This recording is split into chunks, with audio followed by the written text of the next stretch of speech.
Hello प्यारे बच्चों, आज हम क्लास 7th संस्कृत अष्टमः पाठः पाठ 8 गुरु गोविंद सिंह को पढ़ेंगे और समझेंगे। छात्राः आचार्य नमस्कार। छात्र कहते हैं आचार्य नमस्कार। शिक्षकः शिक्षक कहते हैं उपविशन्तु सर्वे, सब बैठ जाओ। कुलदीपः आर्य पूर्व धर्मरक्षकाणां वीर पुरुषाणां विवेकानंद, शिवाजी, महाराणा प्रताप इत्यादीनां विषये श्रुतं, किंतु गुरु गोविंद सिंहस्य विषये न जानामि। तो कुलदीप कहता है कि महोदय, प्राचीन धर्म संरक्षकों, वीर पुरुषों, विवेकानंद, शिवाजी, महाराणा प्रताप आदि के विषय में सुना है, किंतु गुरु गोविंद के विषय में मैं नहीं जानता हूँ। प्रतापः अप्रताप कहते हैं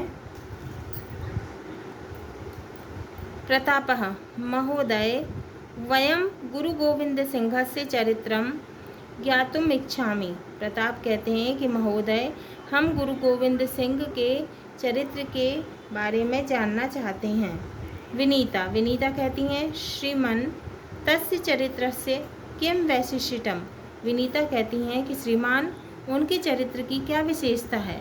शिक्षक कहते हैं, टीचर कहते हैं, गुरु गोविंद सिंह से शौर्य, धैर्य, त्यागः, दूरदृष्टि, सेवा भावनादिक वैशिष्ट्यम् आसीत्।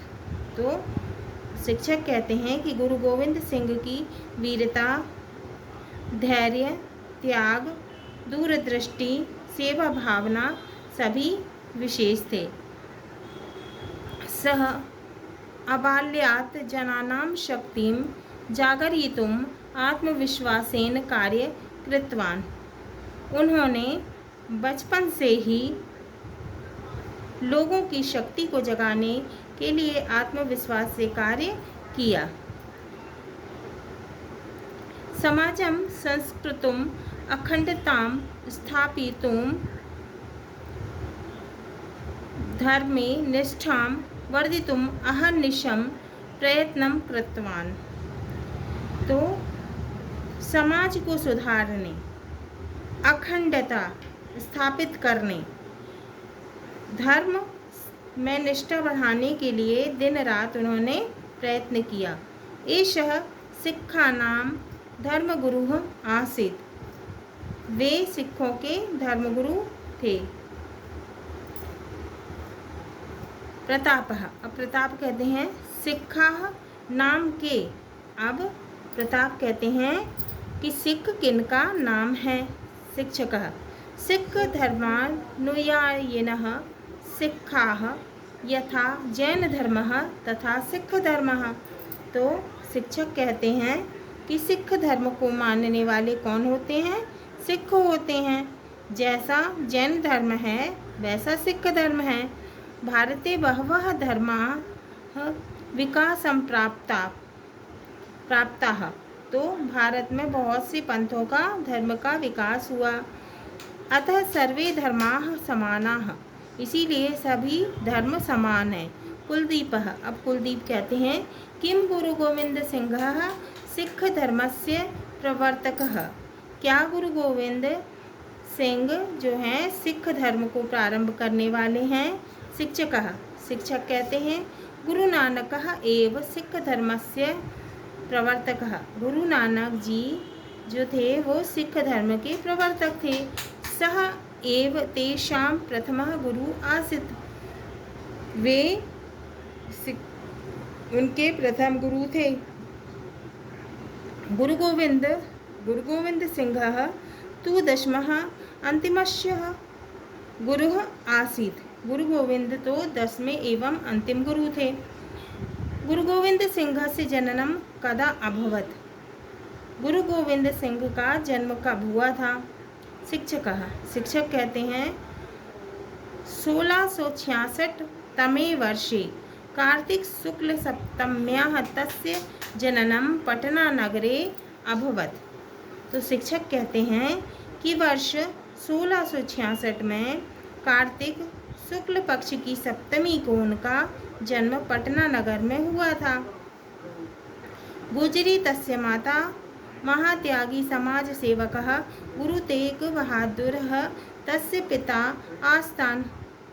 तो गुजरी उनकी माता थी और महान त्यागी समाज सेवक गुरु तेग बहादुर उनके पिता थे।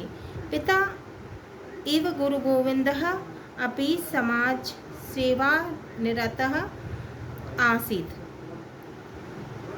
पिता के समान गुरु गोविंद सिंह भी समाज सेवा में लगे रहे। कुलदीपः, अब कुलदीप कहते हैं समाज सेवार्थ गुरु गोविंदः किम कृतवान। समाज सेवा के लिए गुरु गोविंद ने क्या किया। शिक्षकः, तस्मिन् समये भारतीय संस्कृतेः विनाशकस्य क्रूरस्य मुगलशासकस्य औरंगजेबस्य शासनमासीत्। उस समय भारतीय संस्कृति को नष्ट करने वाले क्रूर मुगल शासक औरंगजेब का शासन था। तादृश स्थितो दुष्ट शक्तिं निगृहीतुं प्रजासु धर्म जागरणं कृतवान्।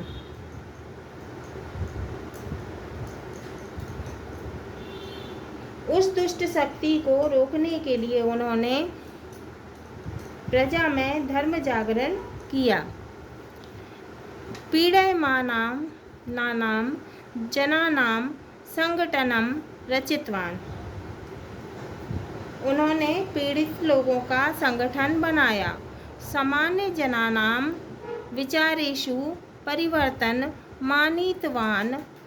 आत्मविश्वास च जनयितुं प्रोत्साहनं दत्तवान्। सामान्य लोगों के विचारों में परिवर्तन किया और आत्मविश्वास पैदा करने के लिए प्रोत्साहन दिया। उन्होंने प्रोत्साहन दिया। देश हिताय आत्मरक्षणाय च खड्गं धरन्तु इति आदिष्टवान्। उन्होंने देश कल्याण के लिए और आत्मरक्षा के लिए खड्ग धारण करो ऐसा आदेश दिया, यानी कटार धारण करो ऐसा आदेश दिया। प्रतापः, अब प्रताप कहते हैं अधुना अपि सिक्खाः खड्गं धरन्ति वा। तो प्रताप कहते हैं कि आज भी सिख कटार रखते हैं क्या। शिक्षकः, खालसा दीक्षा स्वीकृत्य न केवलं खड्गम् अपितु पंच बाह्यचिह्नानि धर्तु गुरुगोविन्दः आदिष्टवान्।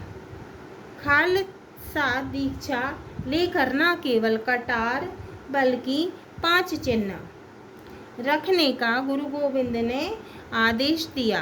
तानि च केशबंधनम, कंकतिका स्थापनम, कंकण धारणम, कट्यां वस्त्र धारणम, सर्वदा खड्ग धारण मिति। तो वे हैं केशबंधन, कंघा रखना, कड़ा धारण करना, कमर में वस्त्र धारण करना और हमेशा कटार रखना। एतानि चिन्हानि समर्पणम, परिशुद्धता, देवशक्तिः, शीलं, शौर्यम् एत्येतान् भावान् स्मारयन्ति। ये चिन्ह क्रमशः समर्पण, शुद्धता, ईश्वर भक्ति, शील, शौर्य भाव को याद कराते हैं। कुलदीपः, अब कुलदीप कहते हैं खालसा दीक्षा नाम किम। कुलदीप कहते हैं कि खालसा दीक्षा क्या है। शिक्षकः, अब शिक्षक कहते हैं खालसा नाम ईश्वरीय दीक्षा। खालसा ईश्वरीय दीक्षा है। ईश्वरस्य निश्चल आराधने एव तीर्थयात्रा, दानं, दया, तपः, संयमनश्च अस्तीति यः भावयति, यस्य हृदये पूर्णज्योतिषः प्रकाशोऽस्ति, सः एव खालसा भवति। तो शिक्षक कहते हैं कि खालसा ईश्वरीय दीक्षा है। ईश्वर की अटल आराधना में ही तीर्थ यात्रा, दान, दया, तप और संयम है। ऐसा भाव जिसके हृदय में पूरी तरह से जागता है, चमकता है, वही खालसा होता है।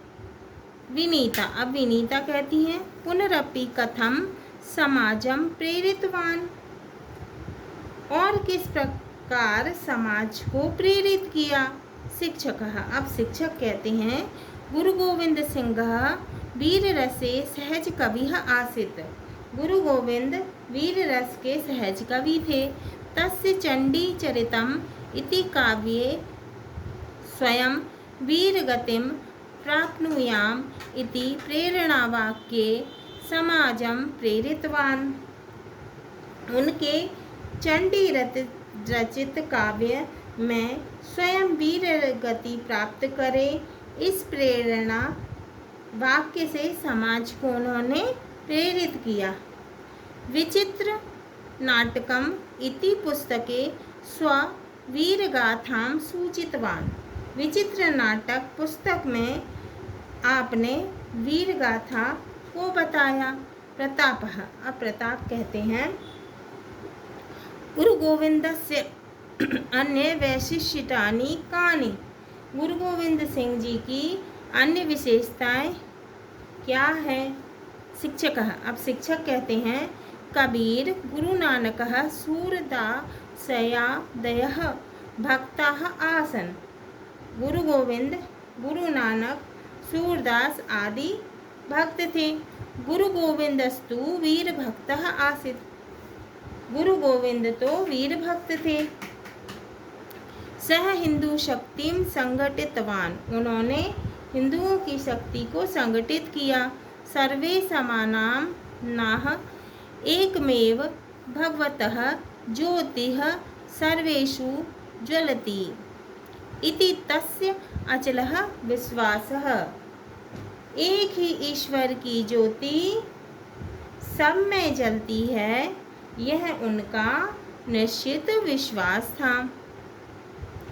सज्जनानां संरक्षणाय दुष्टानां विनाशाय खड्ग गृहीत्वा युद्धं कुरु खड्गस्य जयोस्तु इति निनाद कुर्वन् बहूनि युद्धानि कृतवान। सज्जनों की रक्षा के लिए तथा दुष्टों के नाश के लिए खड्ग धारण कर युद्ध करो। खड्ग की जीत हो आदि नारों का उन्होंने उद्घोष करते हुए बहुत से युद्ध जीते। 1689 वर्षस्य एप्रिल मासतः मृत्युपर्यन्तं शत्रून् भायितवान्, तेषां हृदयेषु कंपनं जनितवान्।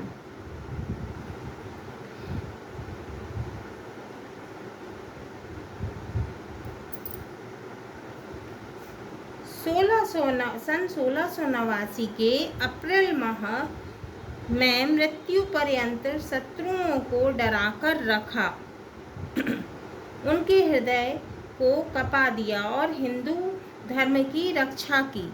विनीता तस्य मुक्तिः कदा अभवत्। विनीता कहती हैं कि उनकी मुक्ति कब हुई थी। शिक्षकः गुरु गोविंद सिंह 42तमे वयसि 1708 तमे वर्षे अक्टोबर मासे 7मे दिनांके महाराष्ट्रस्य नांदेड़ प्रान्ते मुक्तिं प्राप्तवान्। शिक्षक कहते हैं 42 वर्ष की उम्र में सन 1708 में अक्टूबर मास को महाराष्ट्र के नांदेड़ में गुरु गोविंद सिंह ने मुक्ति प्राप्त की। तस्य उद्घोषम स्मरामः, उनके उद्घोष को हम स्वर दें। वाहे गुरु जी का खालसा, वाहे गुरु जी की फतह। खालसा ईश्वरीयः भवति, ईश्वरस्य विजयः निश्चितः। वाहे गुरु जी का खालसा, वाहे गुरु जी की फतह। खालसा ईश्वरीय होता है, ईश्वर की जीत निश्चित है। हाँ तो प्यारे बच्चों, ये हमारा पाठ